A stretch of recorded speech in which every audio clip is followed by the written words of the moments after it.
Welcome back, guys. I hope you enjoyed the last videos of Microsoft Word tutorials. Today we are going to discuss something about the Design tab where we left in the last lecture, and here we'll focus on this page background section. There are some different ready-made styles which you can choose from here in Design tab, but we're not going to discuss them, as in the next video we'll discuss about manual formatting of the document, so we'll cover it over there. So these are just ready-made styles which may or may not suit your needs.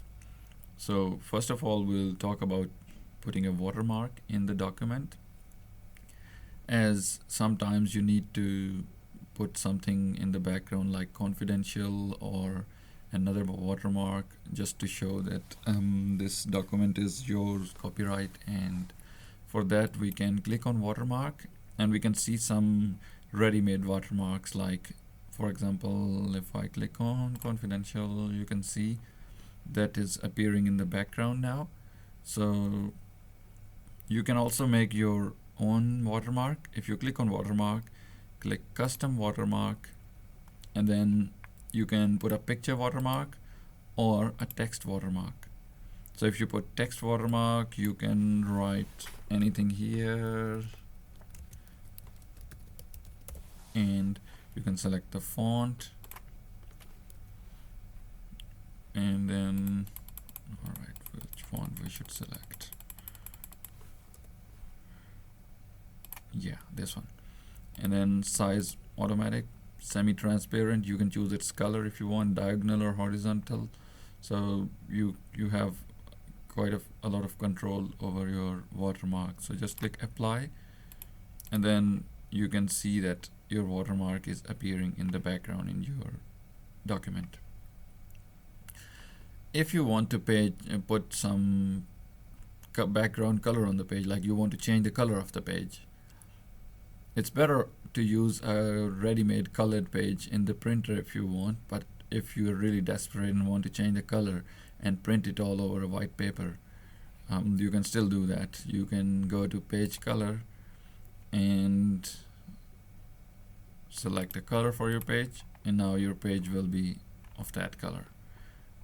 Okay, the next thing is page borders. If you want to put some borders around the page, I'll just change the color back to the original one, because yeah, this is looking much better. So if we click on page borders, we have quite a lot of variety of page borders which we can choose from. So if you want just a box around the page, you just click it, you see a box appeared. If you want some shadow, you can put, like you can see it will be on the right hand side. This is a preview pane. So if I keep a box and I want to choose the line types, there are a lot of different line types. Like you can choose 2 lines, 3 line, and then color, thickness, and if you want to put some kind of art, you can still put it. For example, this one. Try to click OK, and you see quite a cool border around our document. So here you can choose the border options for the page, and you can just put it on one side, the other side. So these are right, left, bottom, and up. You can control them manually as well. And if you want just all the box, click on the box and it will put it around.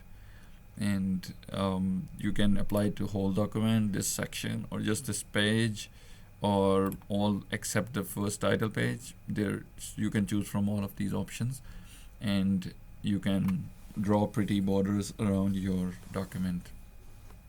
So this was all about putting borders. The next thing is we'll move on to the layout tab. So in the layout tab, what you can do, the first thing, we can change the page orientation. Like you want to make your page landscape, you see, I'll zoom it out so you can see now it is landscape. And if we want to make it portrait again, we can make it portrait. So that's pretty easy. You can do that from this layout tab. Next thing is the margins of the page. That is also very important to consider, because if you are printing just a report, you have to staple it at the corner. That is alright, but if you're printing a thesis or a report where you need to bind, you need to take care of the left margin, and then top and bottom and right margins you can also set them. So if we click on margins, you see a few options, like wide, moderate, narrow, normal, mirrored. So you can click on any of them, and then you can see that the effect just happens.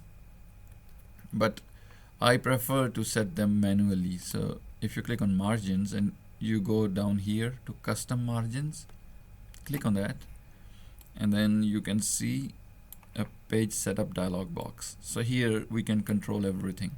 Like, I want to keep top margin 1 inch, bottom 1 inch, right 1 inch, and the left one I want to bind this from the left side, so I'll keep it 1.5.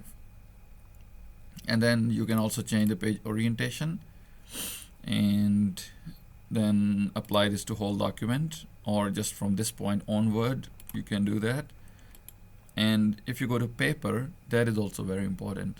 Like, usually we print on A4 paper or letter paper. If we are using A4 paper in the printer and we have letter paper size here in the document, that won't be really good while it prints. So it's always better to use the same size as the size of your paper in the printer to get the best results. So we can choose from different options.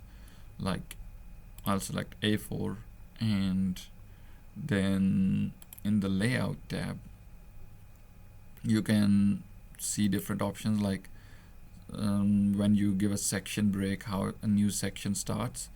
You can start it on continuously, you can start it on new page, even pages, odd pages, etc. And you can also specify how much header do you want. So we have 1 inch top margin, and you can see 0.5 inch is the header in that. So if you put any text in the header, that will be within 0.5 inches range of that margin. And then you can also select the alignment of the text. Like, if you have just one line written, how do you want it to appear? On the center of the page, on top, on bottom, or justified?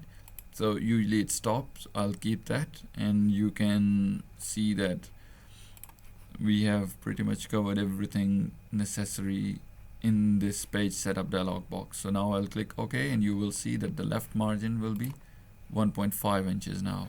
So you can see that left margin is wider now, and due to zooming out, I'm looking at 2 pages at this time. Very good. The next thing is page breaks. So we can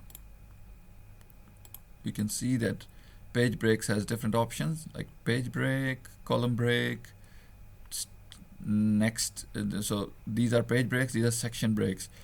For the page breaks, it's just like if you want from here, you want this text to go on the next page. So I'll just go breaks and insert a page break. So you can see, as I have shown this hidden formatting on, so you are seeing those options. So I think it's a good idea to keep the hidden characters visible. So if our text is in 2 columns and we want to go to the next column, then we can give a column break. We'll just come to this point when we'll cover this column section. And then if you want to start a new section, for example, instead of page break here, we'll give here a section break.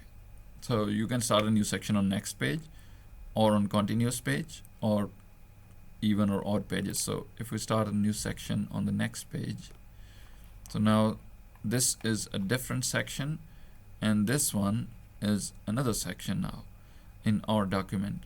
So we can choose different formatting for both of these sections. And after that, we can also show page line numbers on the lines.